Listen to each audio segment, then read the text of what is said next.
Ladies and gentlemen, welcome back once again to Beyond the Buzzer. Of course, I am Kyle Nash, the student of the game, in running the main seat, so to speak, in lieu of one Danny Thompson. He will not be in with us. He's on assignment and dealing with a lot of things in life and doing all that, but not a problem here. I'm able to do the thing. Hey, listen, we all like talking about sports, and we're glad you're doing it with us here tonight. Of course, to my right, producer and talent extraordinaire in his own right, coming in with a haircut like a soccer player. That's how sports he is. Bobby Blackjack. What's going on, Bobby?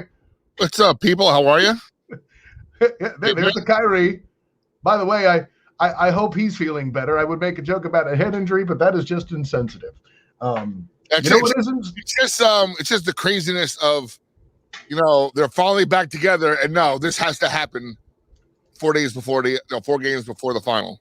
Well, you know what's insensitive? The way the Nets play defense. Anyways, that's quite sensitive. Anyways, so, of course, give it up for our friends right above my head, Valor. If you're looking to get your demo cut, you're looking to do your thing to get to be a big deal. Hey, listen, according to Bobby Blackjack and me, they even made a fire alarm famous.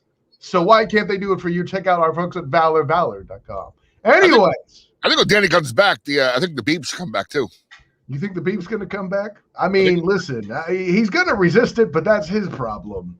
I'm at the helm right now, and there's nothing he can do about that. Anyhow, of course, as you see up in the other side, check us out also on Blackjack TV as well. What channel is that again there, Bobby Blackjack, for those who are searching?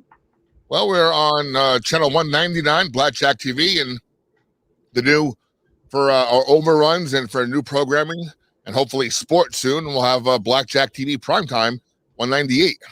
Of course, you're probably consuming us on Facebook Live as well. So if you want to participate in that, jump in the comments there on the Beyond the Buzzer Facebook page. And, of course, we'll see the comments here. And, hey, listen, whether you're trolling or whether you're rolling with us in the conversation, we're glad to hear from you. So go ahead and contribute that way as well, over and above my glorious pipes and the great technical work of one Bobby Blackjack. But let's get into it. So I know there's a couple topics that we're going to touch on that are older, but are things that are worth touching because football, right? We'll get into the NBA later at 9:30 with I-95's own prodigy of the NBA, Hunter Metnick. But until that time, here's the floor. So the biggest thing, and granted, to me, it's the biggest thing I'm hearing every day because I live in the state of Florida. And, of course, the state of Florida is deeply impacted and has a little bit of more of a modifier when it comes to listening to about or to one Tim Tebow. Of course, the Jags, it's been released that he is going to join the Jaguars roster here, or at least is going to work out with them in the upcoming preseason. Of course, there's all sorts of responses and reactions to it, and really let break this down a little bit with me, Bob, because I don't really see yet. Okay, real quick, hold on. What's the vibe down there? It seems like up here, it's a charade. You think it's a charade? It's a gimmick. Is that really? You think is this gonna happen for real, or is this like Well, you're kind of raining on the parade a little bit, but yeah, I hear what you're getting at. Do I expect Tim Tebow to contribute? And pardon my teacup here. I'm playing a little bit hurt. My throat's a little sore. But what I'll say is this. Jacksonville by itself doesn't get headlines. Listen, Bobby, I know where you live up there in the Northeast.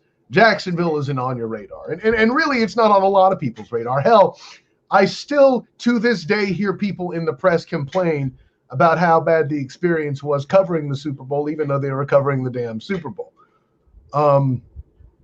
Jacksonville is not the premier among NFL cities or franchises. Shad Khan has done plenty for the franchise to kind of increase their footprint locally and within the state. Jaguars fans, they're kind of a cult following.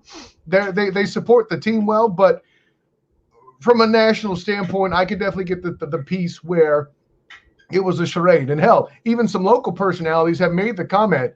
The sentence, the preamble to any sentence provided by somebody critical of the situation with Tim Tebow in this state is always open. The preamble is, I like Tim Tebow, right?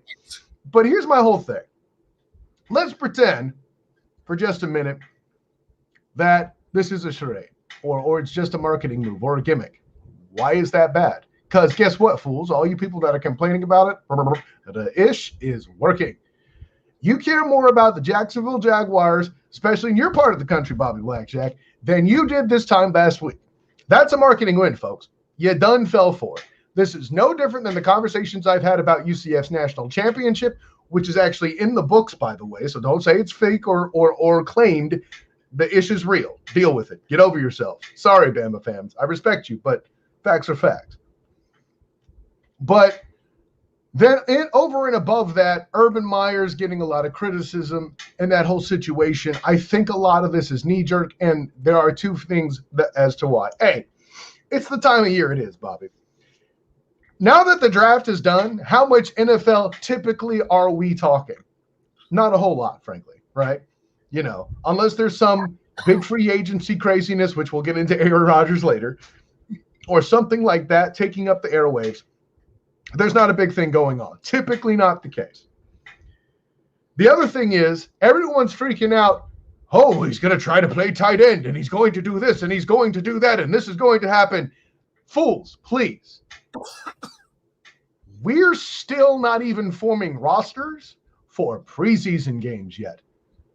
Rookie mini camps are just now starting and taking place.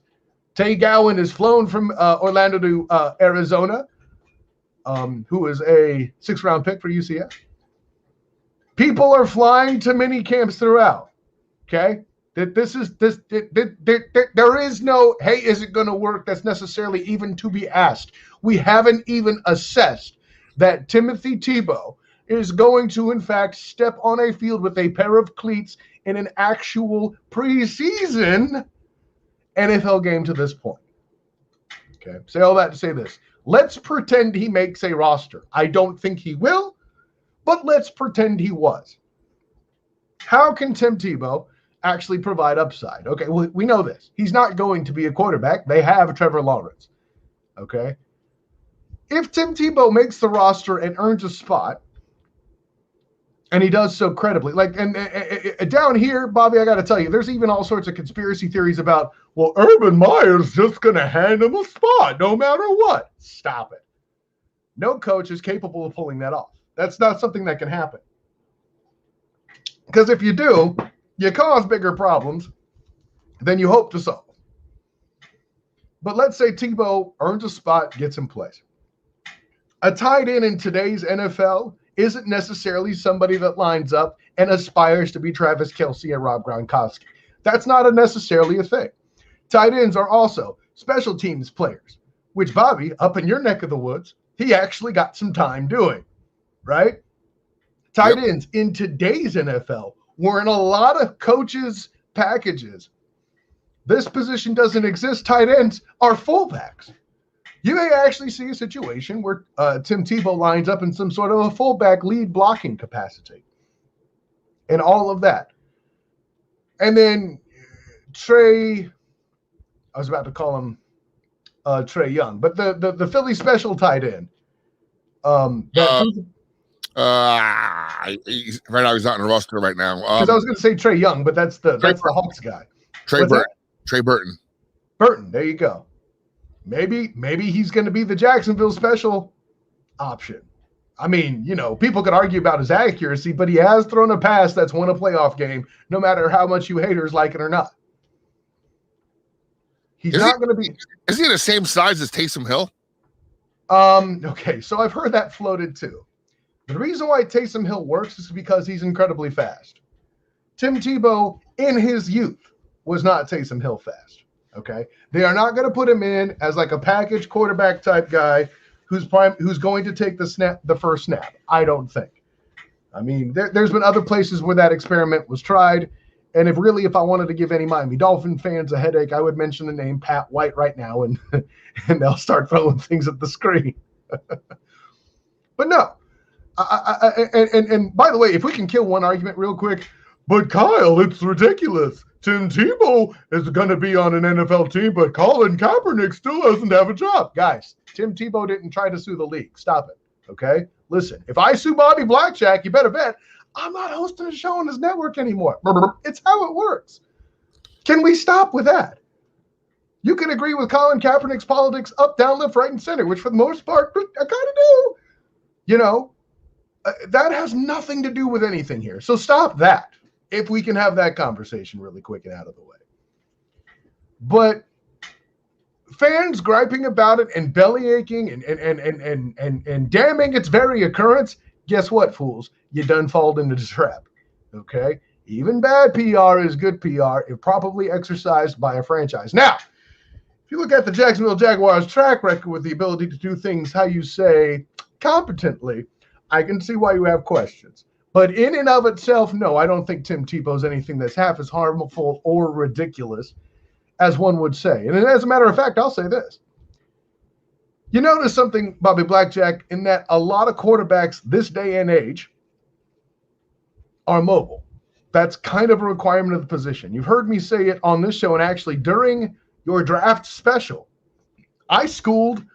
I'm going to use a big ego, and a lot of the guys might make fun of me for it, and that's okay. But I made the point. I kind of schooled the group by calling out Mac Jones as a complete and total smokescreen because he wasn't mobile. Now, Trevor Lawrence, he can move. And the mobile quarterback gimmick, in the day that it was still a gimmick, because now it's for real, was kind of a thing when Tebow was doing it, when he was mobile, when he wasn't the guy. Of course, granted, a lot of the mobile quarterbacks nowadays can actually throw the football. Yes, Lamar Jackson can throw the football. You know, Deshaun Watson, I could go on and on. Patrick LaVon Mahomes II, Aaron Charles Rodgers. So you have a guy in there who's experienced. He's experienced at being an underdog, and yet has still thrown a playoff winning pass and still has credibility to talk to Trevor Lawrence as a fellow champion in college football. Why can't, I mean, listen, he was asked to cut his hair like Fire Tuck in minicamp in Denver. Why can't he be a teaching presence to Trevor Lawrence as well? Say what you will about Urban Meyer playing favorites and bringing Tebow in. I'm not dissing that at all. This is not an idea that I would necessarily execute on any of that. But I'm not so sure it's as horrible a thing as it is. Now, when he makes the roster, I'm sure this will come up again, and I'll be more than happy to tear it apart. But this in and of itself, not a big deal. I think there's a way too much. Y'all are falling for the trap if you have a problem with it, because the PR department doesn't school you. Put a quarter, you played yourself, as they say. I'll tell you, see the news today? What was that? The aforementioned Rob Gronkowski is eyeing a career in boxing when he retires from the NFL. Well, I'll put it this way. If Giselle has complaints, I shouldn't say complaints, concerns regarding Tom Brady and his career at this late in the game in football, whoever Rob Gronkowski's significant other, or hell, even his mom, should have concerns about that. I am very, what's his word? I'm not saying he can't do it as an athlete, right? The guy is big enough and can move well enough to be groomed into a boxer. But haven't we done this whole nearly a boxer versus a championship caliber boxer contest already? Didn't we see Floyd Mayweather and Conor McGregor and how that went? Now, I'll grant you, McGregor did better than I thought he would. But at the end of the day, don't we all know that Mayweather was toying with the cat? What about Mayweather and his other clown? Oh, Logan Paul. Let's listen, man. He's a damn YouTuber. I mean, I get that the guy has some fighting skill. Maybe he could, battle me and win as a 40-year-old. But listen, the reason why Floyd Mayweather, he may not be your favorite human being. He may not even be your favorite boxer because of his boxing style being referred to as air quotes boring. And by the way, the people that do that are boxing ignorant. The one thing that is accurate about the man is his nickname. Money. This cat is a businessman first. And the money that seems to follow these idiots wanting to watch Logan Paul as a boxer, I'm not going to watch it, and I'm not going to fault Floyd for fighting in it and getting his damn purse. And by the way, a good way for him to claim he's better than 50-0. Just saying. Well, those same people who are following Logan Paul in his boxing career and spending money to watch him fight are the same people who probably cashed out on Dogecoin this week after Elon Musk sent it crashing on Saturday. Oh, hey, man, listen, I'm not even playing with cryptocurrency. I'm not here to give Wall Street advice. But those people who think they're making money on Dogecoin can suddenly understand Wall Street. Y'all can just stop it. Hey, I'm still up. Hey, listen, you're not the one on Facebook trying to claim you're a damn genius for doing so. You happen to catch a wave. Good on you. I saw this article. I got to read it tonight before I go to sleep because I told you my long day. It basically had said, and this is written from somebody who's in that industry. He says that if you were to buy like $2,000 of the right crypto right now, that could be your retirement income in 5 years. Sure. Okay. And that's not an incorrect statement, but I would take people who find that to be an amazing statement as the same people who are idiots that will watch a boxing match featuring one of the best boxers of all time go up, fight another guy who in a press conference goes up to that same man and goes, "Oop, got your hat." Okay. I'm just saying. Yes, that is a thing that happened, ladies and gentlemen. Logan Paul went, "Got your hat." Come on. I'm trying to think. Has it even been knocked down yet? That I can't speak to. I mean, you can probably count on one hand. I'll put it this way: you got to hit him to make that happen. But exactly. Speaking of cats, you got to hit in order to actually beat him. Aaron Charles Rodgers. Here we go. The most hateable guy in the NFL. Why do you say that? I don't know. He's becoming more and more unlikable every year that passes. I don't know. I mean, you got to give me something. Why is that? No, just the way he acts, just the way another, whining star who signed the contract. Now he wants out, and he went out and told all the free agents, "Hey, I might not be back. I just don't like the way he handles himself. I don't know. That's interesting because let me put a little spin, a little funk on this for you, Bobby Blackjack. By the way, thank you for setting me up intentionally or not. So you don't like the way that Rodgers has negotiated through the media. Okay. Was it any worse or better when Russell Wilson did it? You tell me how exactly what Aaron Charles Rodgers is doing now is any different than Russell Wilson. And listen, by the way, Russell Carrington Wilson, has a free pass on this show so long as I sit at one of the things. I am a Russell Carrington Wilson guy. Okay? 2017, 2019 MVP according to the student game. Okay? So tell me how what Russell Wilson did is any different than what Aaron Rodgers is doing. Oh, and by the way, I may also add that Seattle did not draft a quarterback to threaten him. The prodigy in the background just mentioned Russ didn't demand the trade. Rodgers did. He didn't demand it outright. And by the way, what trade did he demand? Aaron Rodgers just never said, "Get rid of me." That didn't happen. See, but that's the power of media when you use it properly to negotiate. Hunter mending on a little bit to talk the NBA.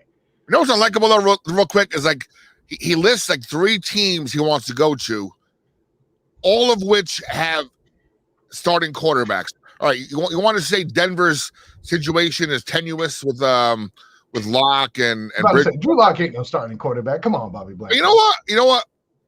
Carr is in Las Vegas. Well, if I'm Carr, if I walk past him in a casino or on a beach, if I'm Derek Carr, or I don't know, is that his name? Is that Derek, or I forget who's Derek Carr is the current one. David Carr is the one that got his butt kicked in Houston. I'm punching Rodgers in the face. Don't ask my job if you're not happy with yours. You know what I'm saying? I'm just saying that I would piss me the F off if someone did that. Well, and I don't think he did it to particularly slight Derek Carr. I think even Derek Carr No, would tell you that. I know that, but just and it happens in a lot of sports though. Like people like, there could be a manager campaigning for a job that's not open yet, or or a head coach or something. It happens a lot, but just like Aaron Rodgers, you're winning. Yeah, all right. I don't know. To me, it's just becoming very unlikable. No. Listen, I'm not saying the dude should be held on the same pedestal as Russell Carrington Wilson. There is a reason why I referred to Aaron Rodgers in my Nerd's Guide or my Sports Fans Guide to Nerd Culture as kind of a Darth Vader-y type, as opposed to Russell Carrington Wilson, who's Peter Parker and Spider-Man. Okay, I get it. That mustache he was wearing for a while sucks too. Let's call that what it is. But I think in Rodgers' case, he's a lot more abrasive than Rusty. Okay, that's clear and present. He's not a guy that's going to say "Go Packers" the way Rusty says "Go Hawks." I get all of that. Know what it is though? It's like, all right, real quick. Russell Wilson got his ass beat behind that chintzy offensive line. Correct. Rodgers got his feelings hurt because they drafted Jordan Love. And let's not listen. By the way, as a side note, one of the most overrated offensive line in the NFL is the damn Green Bay Packers. I have no idea why they are considered a good offensive line. None. David Bakhtiari, I'm not saying the guy's bad at his job, but he gets a lot more props than I would give him. But what do I know? I'm just a lowly host here on the Beyond the Buzzer. What am I doing? But in Aaron Rodgers' case, he was the MVP last year. In a year where you had his next man up ready to go. So this isn't like you're negotiating with Joe Flacco here, where he opted to bet on himself for a year and then took you to a Super Bowl in a contract year. Now you got to pay him. This is a guy who is going to be a first ballot Hall of Famer, who has already won this franchise a Super Bowl, despite how little attention you paid at fixing up the damn defense. I don't necessarily think Aaron is as wrong. Aaron isn't as much the problem here. Now, if the plan was, listen, you did it yourself when you were young too, Aaron, you're at that age about where Favre was, okay? We're going to move off of you soon. We're going to draft your replacement. Don't freak out. If they had perhaps taken the time to communicate with this man about what you were about to do to him, maybe it wouldn't have been as bad. I'm not in a position to put all of this on Aaron Charles Rodgers. And oh, by the way, where else exactly was he going to go?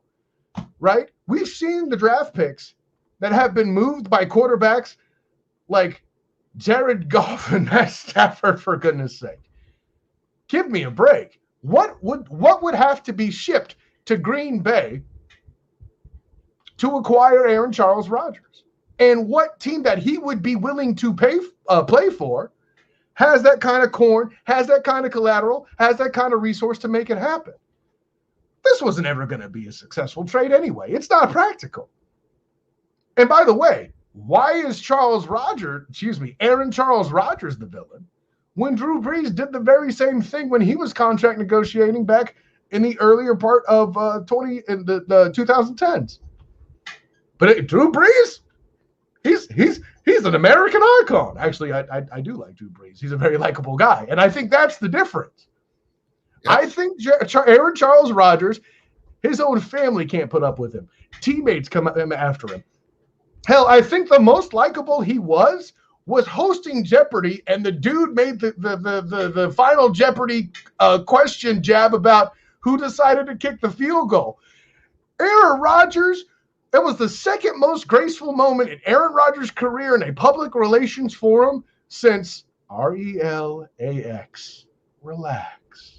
Okay? And I think everybody needs to do that same thing, he says ironically while screaming in a loud, high-pitched voice on his show.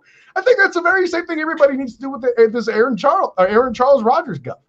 He's not going anywhere, okay? especially now after June 1st. Take it seriously, because that's when a lot of the contract stuff changes in favor of the organization. Then on May 13th, oh, well, the Broncos about had a deal. No, they didn't. Shut your butt. Come on. Anyways, I was right about Mac Jones, and I'm right about him not moving in the month of May. Leave it at that. I have a quick question over on the subject of football.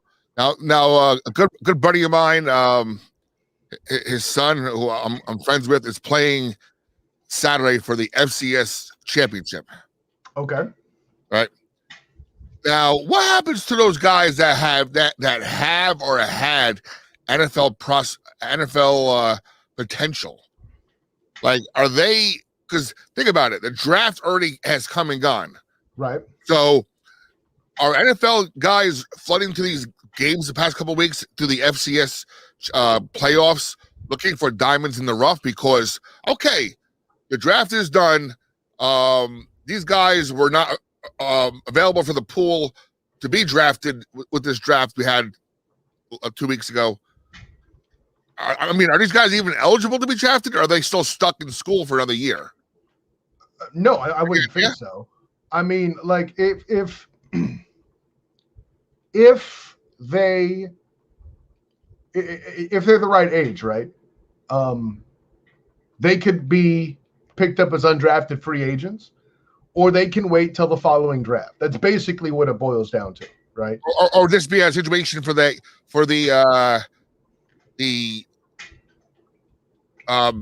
what do we call it? The supplemental draft. They come every so often, that comes up every so often. That could be as well. I'm not as versed on the supplemental draft, so I will not pretend to be super knowledgeable about that. But that may very well be another option as well. But at the end of the day, that the only way that's harmful is the same way that was harmful to Tay Gowan, who I mentioned earlier.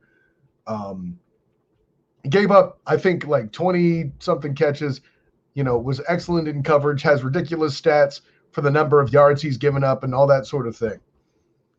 But he didn't have any tape other than the 2019 season.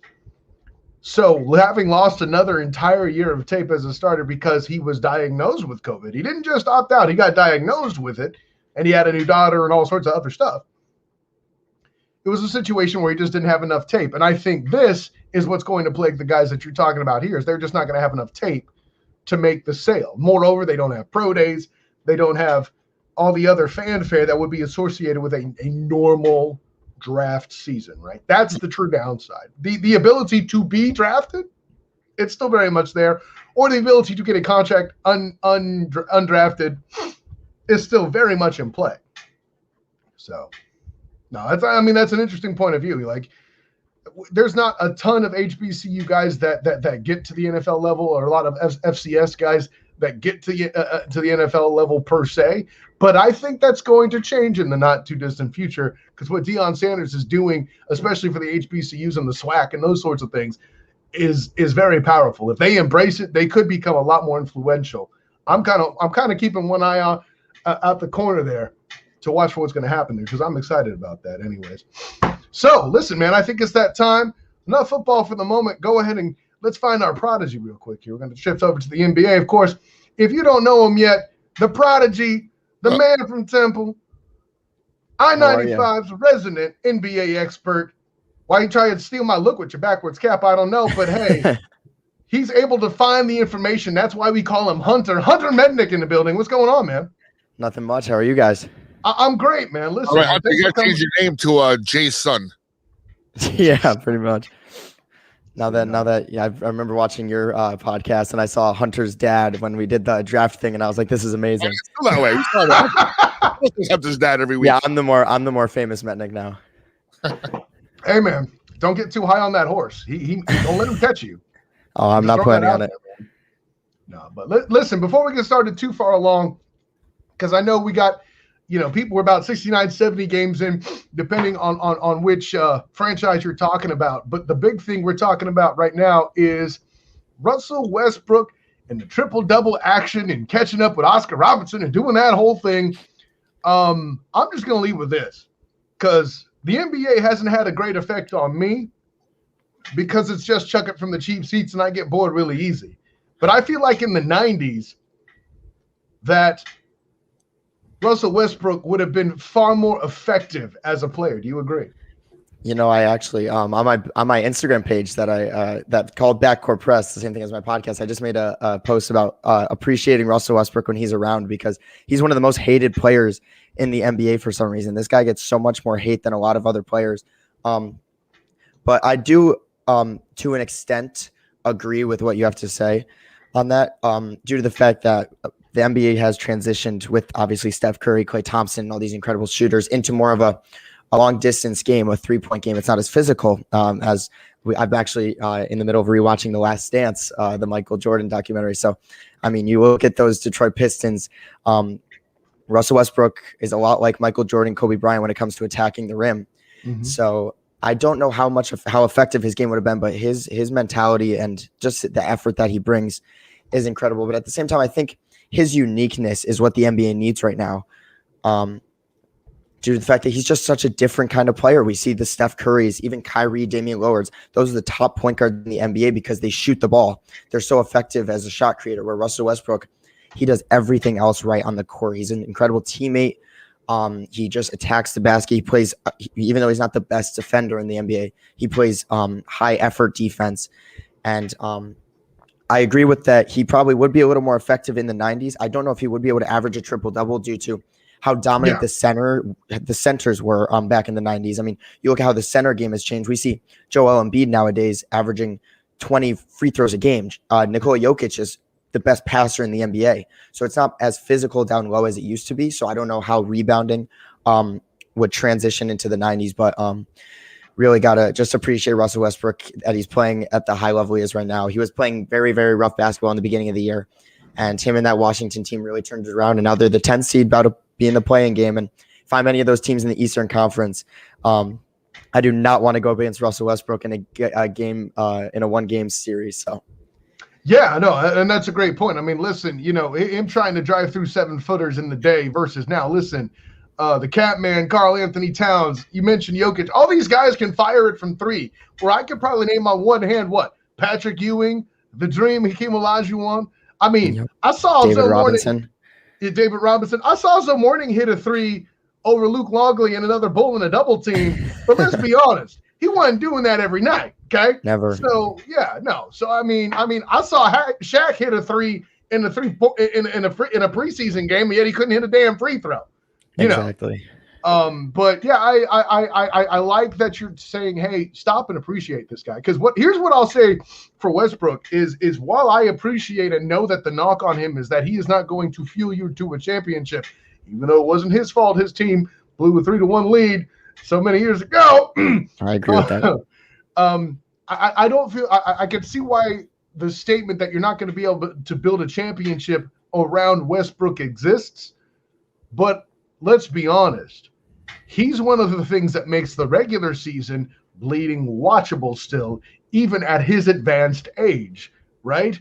Because if he's getting triple doubles every night, who else is bringing the Wizards, fans to the yard? Exactly. I mean, it's crazy that he's averaging a triple double again this season and not even in the running for MVP. I mean, if like back in early 2000s, early 2010s, if a player were to average a triple double and their team's the worst team in the NBA, that player would be looked at as this like incredible player. I mean, we haven't seen someone average. I mean, it's the second time ever since Oscar Robertson, and with him breaking his record, it's just fascinating to see that he's not even getting talked about as a top 20 player in the NBA anymore, but he's still on a consistent basis able to average a triple double. And I think it just speaks to who he is as a player. It's just, he goes out and averages a triple double. Oh, it's just another night. We don't see that. LeBron James doesn't average a triple double. So it's just crazy to me how the motive on him is just, it's so above everyone else, where if he doesn't have a triple double one night, it's almost a disappointment. So it's interesting you mentioned Bron, because he does suffer from that very same thing, right? If Bron doesn't hit 30, oh, what a bum, right? Yep. If Westbrook doesn't get a triple double, oh, he's so old, you're washed up. Yep. I don't think they're going to do anything as dumb as keep him out of like the NBA Hall of Fame or anything like that, the Basketball Hall of Fame or anything like that. But I do think he'll go throughout history without getting proper respect. Kind of like, let's say, a Horace Grant type, that I would say. Yeah, I mean, he might never win a ring. He might be the best player in NBA history to never finish a championship. And I it's crazy because I say this, like, appreciate him while he's around. But at the same time, I completely agree with the narrative that he cannot be the number one player on a championship team. We saw it this year. Bradley Beal is averaging 30 points per game, but the team has no defense around them. And look what happens. He's the number one option, and they're a 10 seed. So it's interesting to say that. I hope he does win a ring. I hope he can be a part of a team and actually playing, not at just like 39 years old riding the bench. But I don't think he can be a top even 2 player on a championship contending team. It's unfortunate. Hey, Hunter, listen, don't talk too much about defense being important. We have a Nets fan on the show right now. So, hey, the Nets have gotten a lot better at defense throughout the season. I remember on my first couple podcasts, I was talking a lot of trash on their defense. And recently, I mean, they've Nick Claxton, they've had their role players have really, Bruce Brown, even guys like Joe Harris have really stepped it up defensively for this team. And it's going to be interesting. That Eastern Conference is scary right now. So, I mean, but let's be honest. When like you're averaging giving up 140 a night, you really only have one direction to go. I'm just saying. Exactly. Yeah. Bobby's like, shut up, Cal. Your local team doesn't even have a damn full pro roster. Hey, you shut your face, Bobby. The Sixers are down 26 right now. 24. The Sixers are down. I'm watching it right now, actually. Well, and actually, let me go into this because this is why it's good to have another expert on the show, because I know Danny's opinion on a lot of stuff, but it's good to hear another voice kind of validate or bring up another point, which is why we have the good Hunter here aboard to show his I-95 prodigy skills in the NBA here. Is it really? Am I wrong to be shocked that Joel Embiid is somehow still healthy? Or has been healthy for a lot of this season? Because I'm very surprised. I'm surprised that all the Sixers players have stayed healthy. We've seen all the injuries, and Ben Simmons, even Tobias Harris a little bit, Joel Embiid. We saw Jahlil Okafor back when he was a part of the team get injured. Yeah. But hey, they're staying healthy. They're winning games. They're the 1 seed. They're going to stay the 1 seed from what it seems like. I don't think the Nets are it's possible that they can catch up anymore with the amount of. I think they are. Oh, they might have to win. If Philly wins one game, then it's we have 2 easy games coming up. Right, and Philly's down by 20 right now to Miami, so that's very interesting. But I mean, Joel Embiid. I'll check now. Yeah, it's a cool race leading up to it, but I mean, and of course, I'm going to say the very dubious, assuming everybody stays healthy. I mean, are the six? Do you think the Sixers would make a run through the East? The only reason that I'm going to say yes to that is because they are the number 1 seed. I have Brooklyn and Milwaukee ahead of them, but if you look at the seeding right now, Brooklyn and Milwaukee, if they both win the first round, have to come play each other in the second round, where Philadelphia is going to play a team like Atlanta, Miami, New York, or a team like that. So I think it's very interesting that Brooklyn and Milwaukee is going to be a second round matchup, or whoever is the second round matchup. I think the number 1 seed in the East really does make a difference. And if the Sixers can hold on to it, I would be shocked if they didn't make it at least to the Eastern Conference Finals. So right now, if with a loss today, the Sixers dropped to 47-23. Yep. The Nets are 46-24 right now, a game and a half behind, and the Bucks are a game and a half behind the Nets. So it's possible. It is possible. Like I said, Kevin Garnett, anything's possible. I mean, we are talking about the NBA East. It's perfectly fine to quote that very thing from that Celtics win with Kevin Garnett, no question. Yeah. Of course, some of us still remember when he made Troy Hudson famous for 30 seconds in Minnesota in that particular playoff run, but that's a whole other conversation. What are your thoughts of a guy I publicly hate? Everybody knows that is LeBron James. Is he still whining now? Do you agree with his statement last week about the playing game? Like last year, all for it. Hey, we're all for it. We're great. Now that we're not so great, it sucks. No, I think for COVID, it was a really good idea because it dropped all the ratings. It made people forget about basketball. So having that extra competitiveness, especially towards the end of the season, one thing I'm able to say about the playing game and what it's done for the league is we're 69 games in right now, and we still have about 20 teams competing for a playoff spot. That is something that you have never been able to say. Normally teams right now are tanking, but you could be the 10th seed and technically still make a run in the playoffs, which is bizarre to think. So I think from the media standpoint and what it's doing for ratings and everything, normally this is the worst time in the NBA. People know what the playoffs are going to be like. They're just waiting for the playoffs and ratings are down. No one cares. But right now we still have the Bulls and the Wizards going at it for the 10th seed. Who knows if the Lakers are going to fall? The Warriors are going to play the Lakers in the first round of the play with. I mean, seeing Curry and LeBron go at it for a 1-game series is something that the NBA would love to see.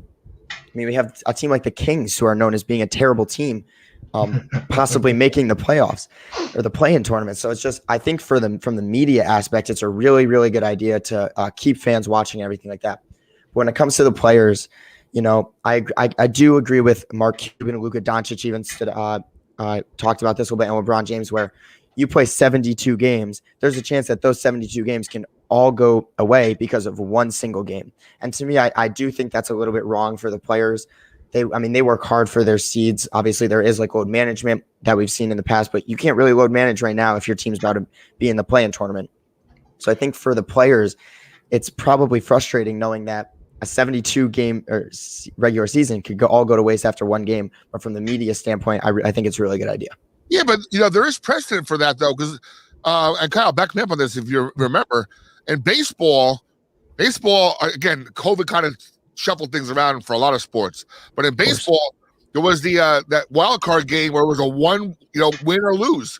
If you win, you move on. If you lose, you're out. I know as a Marlins fan, there was a couple seasons there where, or even the Pittsburgh Pirates when they had McTouchin and those guys, where they were finally good, because Pittsburgh Pirates are one of the worst franchises in the history of baseball.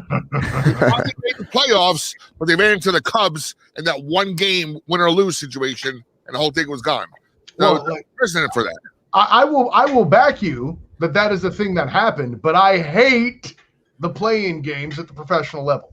First of all, some of us used to look to the West as a bastion of basketball hope, where I can look at a playoff standing and see a team, only teams with winning records. The East, your top 8, you have 3 of them that don't even have a winning record. Now I'm looking at a losing team in the playoffs. You have half the you have more than half of the damn league in the playoffs. That's ridiculous. If the Spurs went out, they'll be 500. Yeah, and they have the hardest schedule for the rest of basketball. If indeed, Bobby. If indeed.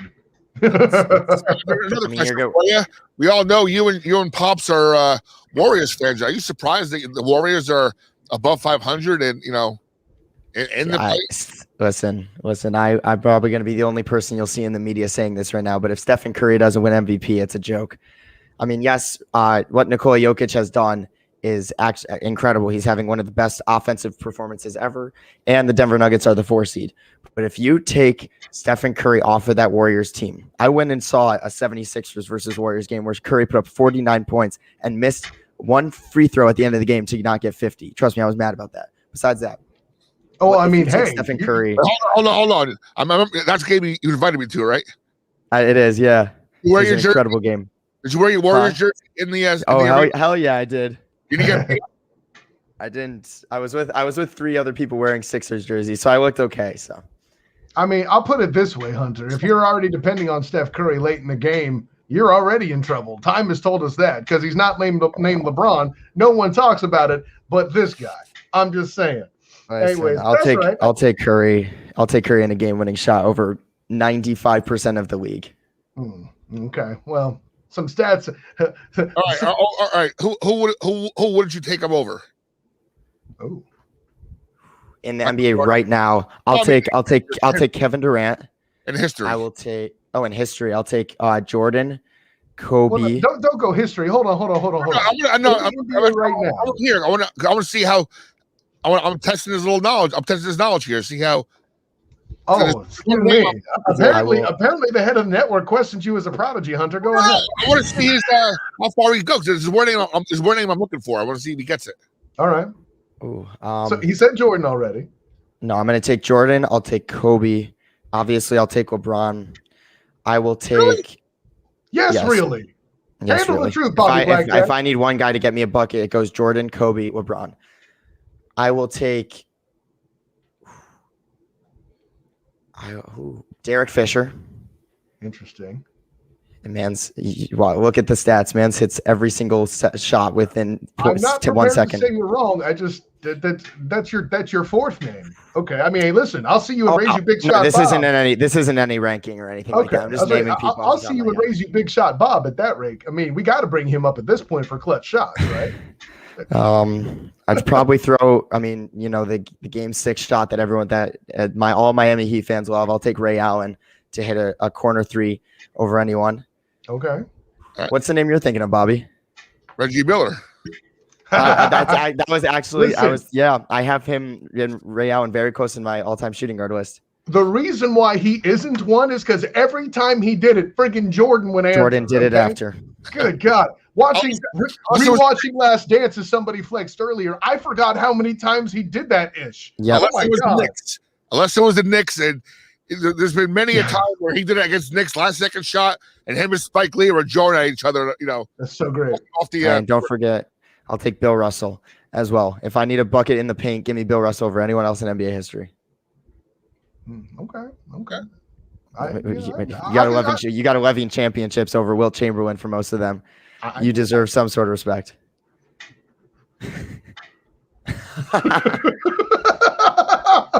I'm sure there's other names we could definitely top and do all that all night. But yeah, no, that's cool. So I mean, but despite Bobby's obvious Braun hate, I'll ask it this way. I mean, just to get it out of the way, are the Lakers in true trouble here? Like, are they still a credible championship threat? Yes, they are my favorite to come out of the West to this minute. If you have a healthy LeBron James and a healthy Anthony Davis, we just saw the Warriors with Stephen Curry having bad games take down the Utah Jazz and the Phoenix Suns in back-to-back games.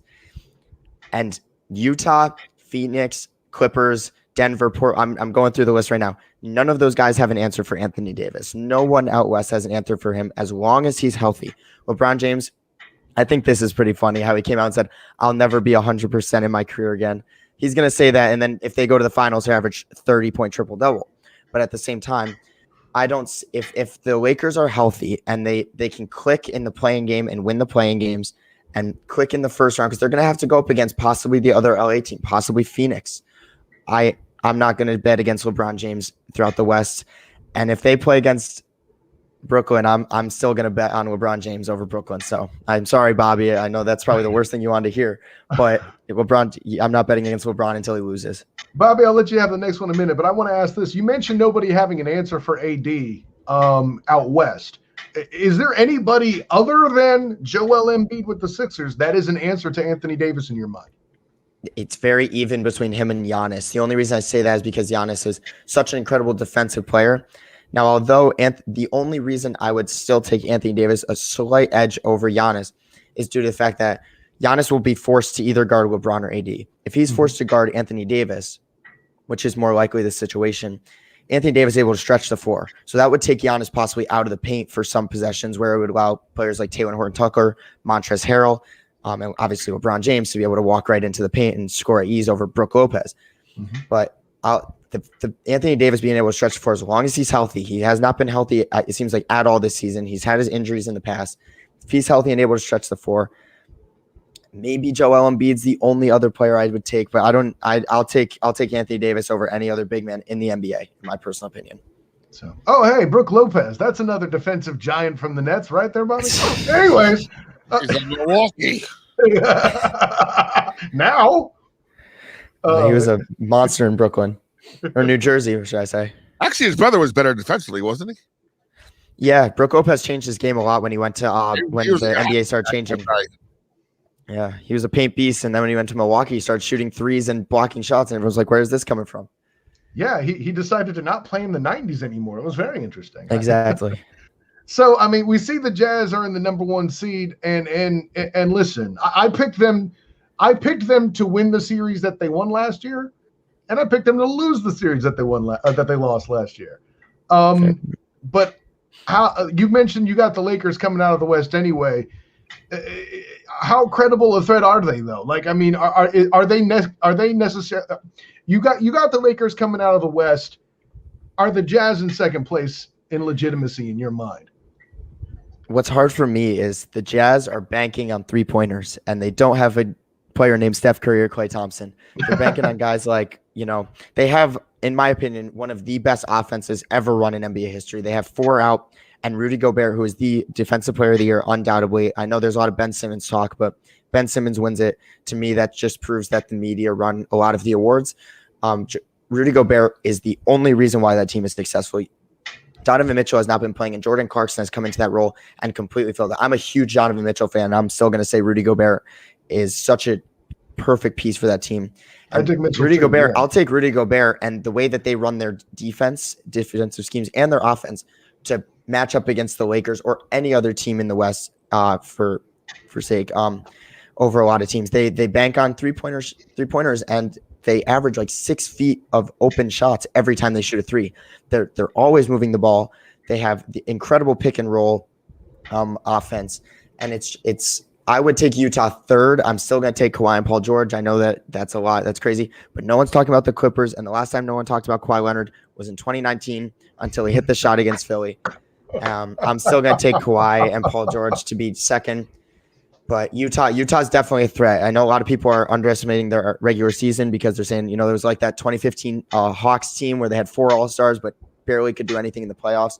I think this Utah team is a lot different. They run such an incredible offense, such an efficient offense that I'll take them over a lot of other teams. But they play the Warriors. Watch that series go to 7 because Steph Curry is not going to go out without a fight.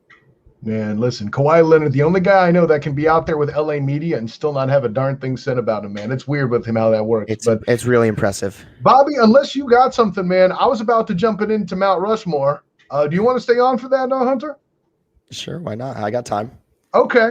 Well, so earlier in the show, we were talking about one Timothy Tebow. Oh, boy. And so, gentlemen, I want your Mount Rushmore, your top 4 end zone celebrations.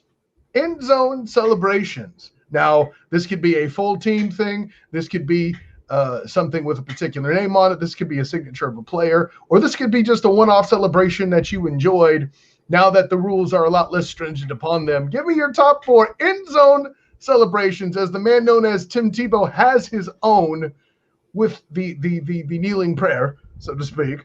Interesting. So top 4 celebrations. I know I have some that I got ready to go in my mind because as the role of Danny Thompson, I am cheating, and I know the topic first. Top 4. I think I got 3, but I'm stuck on a 4th one. Well, let's get going. Let's get going with what you have so far, and then we'll kind of hash it out. What do you got there, Hunter? So, Jacoby Jones, his touchdown celebration when he would return a kickoff, his little dance. I know he did it in the NFL draft when Cleveland was booing him. I think that's a very iconic. He did it in the Super Bowl after he returned a 109-yard kickoff. So to me, that's correct. That's he was the that's actual MVP of that game over Joe Flacco, 100%. He's got to be a super. That touchdown celebration was amazing. Mm-hmm. The Lambeau leap is something that I was thinking of. In Green Bay, that's just an iconic thing with the fans. Oh my gosh, I just forgot my other one. Let me think. Do you remember who it was that did it or anything like that? Maybe I can get you there. I think it had to do with the Vikings. The Vikings had a really cool group celebration, I believe it was, this past season. I might be wrong on that, but yeah, don't quote me on that, actually. I don't remember on that alone. Okay, we got those 2. Bobby, help him out a little bit. Well, yeah, I agree with the Lambeau leap. That's something that's very iconic in the sport. Yeah. Mm-hmm. I happen to love when they do that, when the whole team gets involved, and the linemen especially, and do that bowling ball thing. Mm-hmm. The bowling pins. That's a good one. That's a good one. Always a fun thing to see. And then there's Cam Newton. Cam Newton's Superman. That's what it was. That's what I was thinking of. And there's one similar with a bomb or something. What you're thinking of, I believe, is as I first saw it in Any Given Sunday, where they throw the grenade and then they all after it lands. Yeah, that's actually in my top 4, playfully enough. So you got a fourth one, Hunter, or you want me to take the reins here and help you guys out? Yeah, I'll let you take the reins here. Okay, first of all, I'm going to do my own, the one that I adopted as a player, and started doing things in pickup games or whatever. It's the Terrell Davis. It's very simple. You come in, you score your touchdown, and you salute your crowd. It's very simple, but it's something I thoroughly enjoyed too. Now, Hunter, you probably aren't old enough for this, but I can tell you this team, despite being responsible for eliminating Steve Young and my 49ers in the NFC Championship game, but eventually making it to the Super Bowl, Danny Thompson would be aboard for this one. You got to bring in the Dirty Bird. Okay, I'm sorry. The Dirty Bird is a good celebration. By the way, if you're talking about group celebrations, I'm going to get on you for being a young man again. Bobby, I'm disappointed that you did not come up with the Washington, because they were still at the Redskins at the time, fun bunch. All they did was get in a circle, jump up, and high five. And that's what started the whole damn controversy of, group celebrations are disrespectful. I'll rub that in. And listen, I would love to go to anything that Key and Peele came up with in a number of their football sketches, but I really don't think that those should count. And I don't think Bobby wants me to pelvic thrust on this show. So with that in mind, fourth, I'm going to play what is obviously the foundation defense. Yeah, I give love to the Lambeau Leap, of course. Listen, it's the Green Bay experience. I am going as a Florida man to go to Green Bay at some point, and I'm going to do it in the dead of winter. Two reasons. A, I am a blithering idiot in my fanhood for football, but B, if I don't capture the experience of doing it in the dead-ass cold, have I really experienced Lambeau Field? I think not. And there you go. Your Mount Rushmore of end zone celebrations. What's that? Money Manziel. Can't forget about the college days with Money Manziel after he scored, did the money. That's probably an iconic one. He top one of the best college football quarterbacks. He was terrible in the NFL, but one of the best college football. No, listen, he defied a lot of logic, and I would not have voted for him for Heisman when he won it as a freshman, but I get why they did. And yeah, no, the money thing was good if you had the right personality. The problem is that personality does not tend to succeed in the NFL. And we'll leave it at that. So before we wrap it up for the night, Hunter, tell all the good people where you can be found besides. On Backcourt Press on Instagram. We've been posting pretty much daily NBA contact. We haven't been able to get a podcast in. It's been crazy times recently with finals, and my rowing season's been we actually just won our biggest regatta of the year. Again, nice. we dueled Drexel and we won gold place. I actually got I got the proof and everything right here. Here's the gold medal. We're also going to IRA. So when he does the rowing, right? He's the little guy who gets to yell at the big guys. Oh yeah, I'm the guy who sits in the front and yells at them. I mean, he doesn't have to worry about a tarantula call where we just let the guy run by and tackle him. So he could do it now. Hey, listen, you exert that Napoleonic force, man. It's all good. Yes, sir. Yeah, Backcourt Press on Instagram. That's the main thing that I'd love for people to follow. If you're into basketball, I'm 24/7 basketball. So he'll be among the select few who'll be on the new Basketball Zone network as well. Look out. Yes, sir, definitely. Backcourt Press _ on Twitter, iHunter with 3 R's on Instagram, and YouTube at Hunter Mennick. We're still posting on there every once in a while, so be sure to check me out. Thank you so much. Thank you, Hunter. And hey, listen, don't let Boss Man give you a hard time about your size, because at the end of the day, dudes like you threw me the ball so I can handle business down low.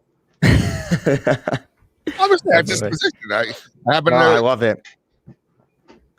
By the way, when you see his show with his partner Zach, it's the funniest thing ever, because Hunter's all serious and there's laid back Zach lying in bed doing a podcast. That's a great nickname, laid back Zach. I love it. I'm just here talking about basketball, fool. Chuck it from the cheap seats. Woo!